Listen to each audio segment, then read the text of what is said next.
Now, Busta Rhymes is one of the greatest rappers of all time, but it's not because of his lyrics, but it's because of the legendary fade he ran with Michael Myers in Halloween Resurrection. You know I couldn't celebrate Halloween without talking about this legendary moment. Now, Michael Myers is the GOAT when it comes to this horror shit. Besides Ghostface, he's been carrying the slasher genre on his back for the past decade. Last time we saw Jason, he was getting packed up by Sam Winchester. Freddy got a horrible remake and they just called it GG. And Chucky was kissing kids. Don't come at me in the comments about that. I watched the show and I know the reasoning behind it. Michael Myers is a supernatural human that walks 2 miles an hour but still catches his prey. Mans has the greatest track record in horror history. Caught a body at 6 years old, tricked the government into thinking he was a comatose patient and escaped. Caught 4 bodies on Halloween night, 13 if you want to include the bodies in Halloween 2. Was shot 7 times by a 6-round revolver and got up like it was nothing. Then, later on, got shot in both of his eyes at point blank range and could still see in 4K. This man Michael has done it all, even got bullied by an 18-year-old kid. Ugh. Brother, ugh. What's that? What's that, brother? But out of all the feats this man has accomplished, none of it was a match for Busta Rhymes, aka Freddie Harris. Freddie Harris is just like me. Black, good looking, got a thing for Tyra Banks, a fan of Michael Myers, and most importantly, he loves martial arts. Busta Rhymes has been putting belt to ass since Def Jam Fight for New York, and Michael was his last victim.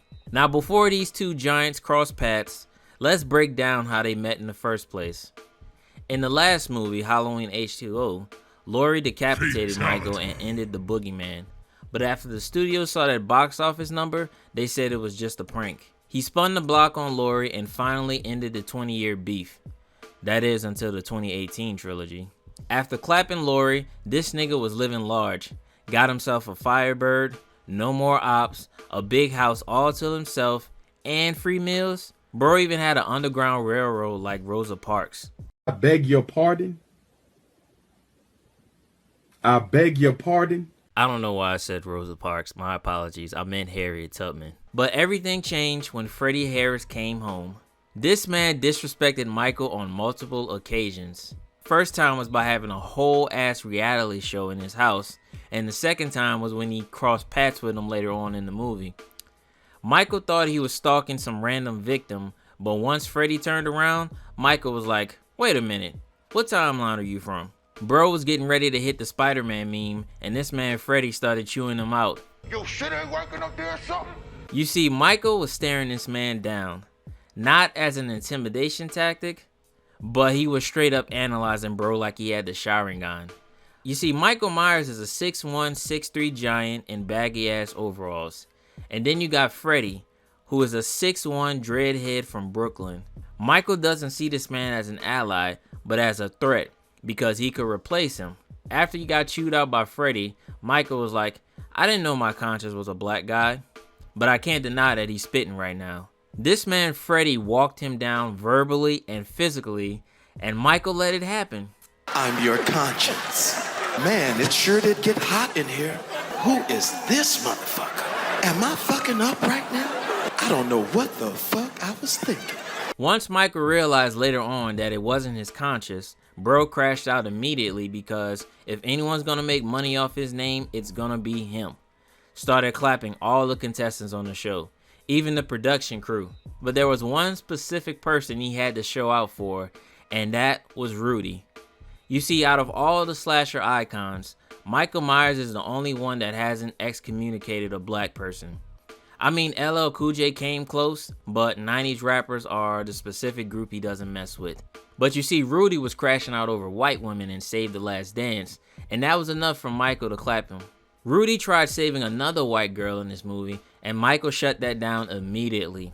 You see, Rudy was a cook, so he thought he was gonna cook Michael. Once Michael realized he's an actor and not a rapper, he knew it was time to put on a show. Rudy hit Michael with the Mamma Mia piece of dough roller and almost dislocated his shoulder. Even threw salt and pepper in his eye. Had the black audience fooled for a second. But according to the rule of two, only one can remain. Rudy pulls out 2 knives like he's Sung Jin Woo, and Michael looks at him like, What you gonna do with that? Besides make me mad.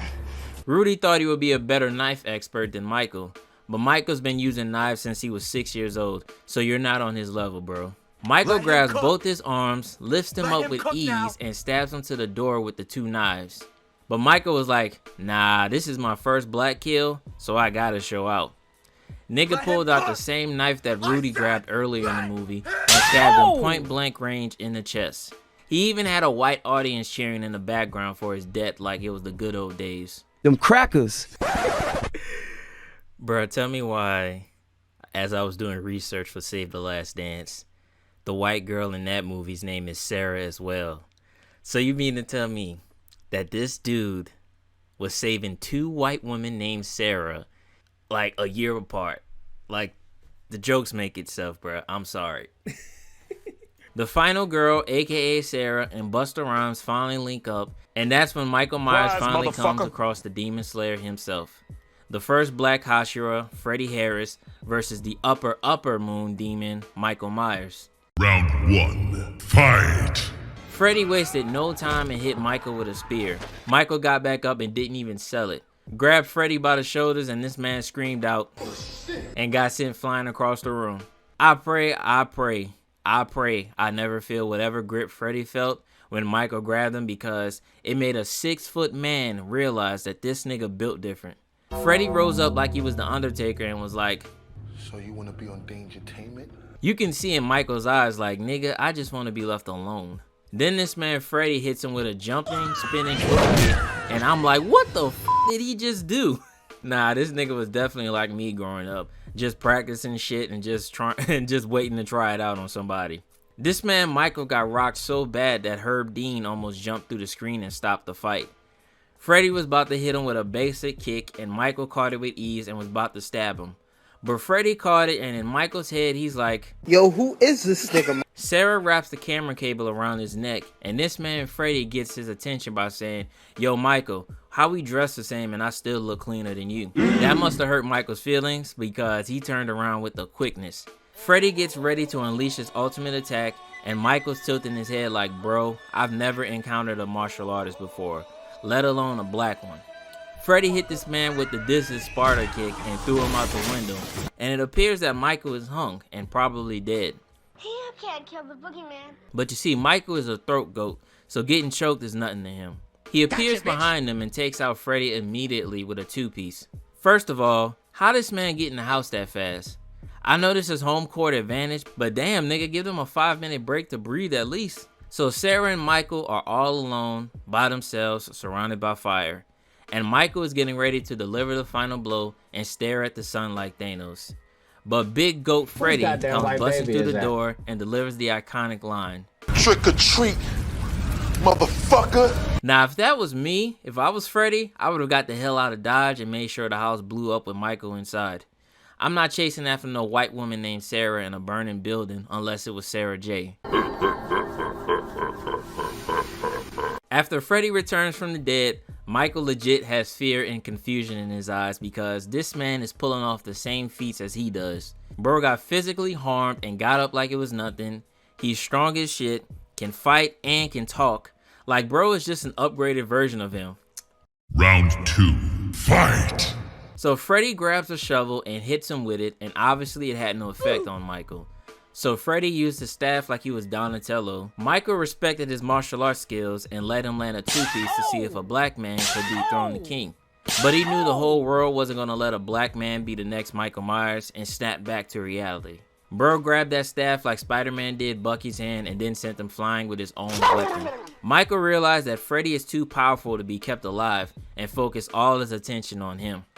But Freddy did the infamous one-eyed peekaboo tactic and grabbed a wire and electrocuted Michael's nuts. Oh, how them nuts feel? This is the first and only time you've heard Michael remotely say anything besides heavy breathing.